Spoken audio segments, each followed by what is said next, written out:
Men, what is going on? Welcome into our brand new series, Built for More. My name is Pastor Chris Stephen, and I get the awesome privilege to be the pastor over men's ministry here at Grace Family Church. Let's be honest for a second. Every single one of us knows what the grind feels like.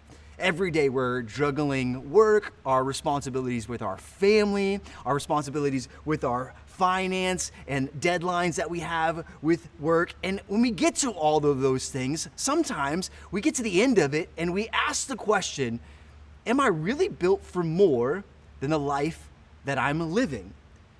And I've felt this before in my life. In fact, a few years ago, I had the opportunity to graduate with my doctorate. Now, it took me close to 7 years to complete this. And so there were many nights where I would be up late writing and reading and researching for this material. And over the course of those years, I poured out blood and sweat, and many nights where I was just crying because, like, is this ever going to finish? Am I ever going to be done for this? Well, the day came where I finished and I graduated and I walked across the stage. I shook the president of the university's hand, and it was in a euphoric state. I mean, the adrenaline was high. I can't believe that we had accomplished so much, my family and I, over the course of these years together.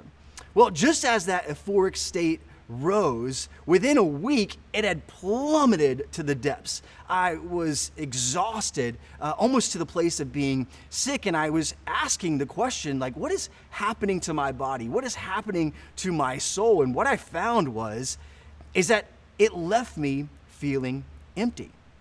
I'd accomplished all of these things with this academic work, and yet I felt hollow inside. I felt like I just didn't know what was next. And maybe for some of you, you've had that moment where you have worked so diligently, so hard at accomplishing a goal or a task or an objective to reach the pinnacle of that moment and go, wait, that's it? What's next? Maybe for you, it wasn't a degree. Maybe it was a promotion for your job. Maybe it was that financial number of your retirement that you finally hit and you felt comfortable with the reality of retirement. I was watching an interview with probably the greatest of all time at the quarterback position. We all know him in Tampa Bay, Tom Brady. And he, after his third Super Bowl, he was interviewed by 60 Minutes. And in this interview, the interviewee asked him, hey, what is something that you've loved about accomplishing 3 Super Bowls? Here's what his quote was in this interview. He said, why do I have all of this and still think that there's something greater out there for me? There's gotta be more than this. Even after those 3 Super Bowl rings and 3 more Super Bowl rings down the line, the interviewer came back to Tom after those rings and he asked the same question. And you know what his response was? His response was the same. Surely there has to be something more than what I have accomplished. See, what Tom didn't understand, and I think sometimes what we don't understand, is that we can be so focused on the goal, on the objective, on that task, that when we get to the end of that, we can feel like, man, there's got to be something more than just that achievement, more than rings, more than trophies, more than accomplishments, more than accolades. And if we're honest with ourselves, we're going to ask the question, if all of this doesn't fulfill me, then what really will? And this is what we're going to pick it up in the text in Matthew chapter 4. We're going to see 4 ordinary men living out their livelihood fishing when Jesus interacts with them and changes the trajectory of their story forever. Matthew chapter 4, here is what it says. As Jesus was walking along the Sea of Galilee, he saw Simon Peter and Andrew throwing a net into the water, for they fished for a living. Jesus called out, "Come, follow me, and I will show you how to fish for people. And they left their nets at once and followed him. And a little farther, he saw James and John with their father repairing nets, and he called them too. Immediately, they left the boat and their father behind and followed him.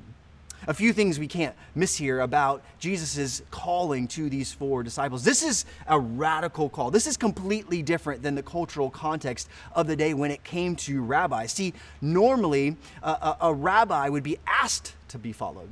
So the disciples would have come to a rabbi and say, hey, Rabbi, can I follow you, your teachings? Can I learn what you are teaching and follow you the rest of my life? Jesus does the complete opposite. His call to follow me is a radical call in a rabbinical tradition. And so he wasn't just inviting them to add Jesus to the routine. He was calling them to drop everything, their job, their security, and their identity to follow Jesus. And what do they do with this invitation? They don't contemplate it. They don't say, well, Jesus, let me go talk to my wife and make sure we're financially set. No, immediately they leave their livelihood, they leave their identity, and they follow Jesus. Here's what they understood that I want us to understand as we ask the question, God, am I built for more than the life that I'm living? Is that following Jesus always requires leaving behind who we thought we wanted to be. Everything that we think we wanted to be, we have to leave behind. So let me ask you a question right now. What is your net? What is the identity that you are living out? What is that security that you're holding on to? What is that thing that provides you stability that maybe you're trying to control? For you, it may be the approval of others. Like I said earlier, it may be your job, it may be your finances, it may be your family, it may be your comfort.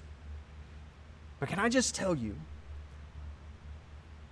at the end of the day, all of the accolades will fall away. Everything we're grinding for will turn to rust.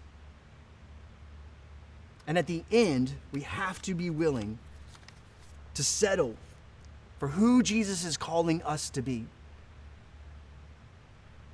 To living a life worth giving our life. Here's the good news.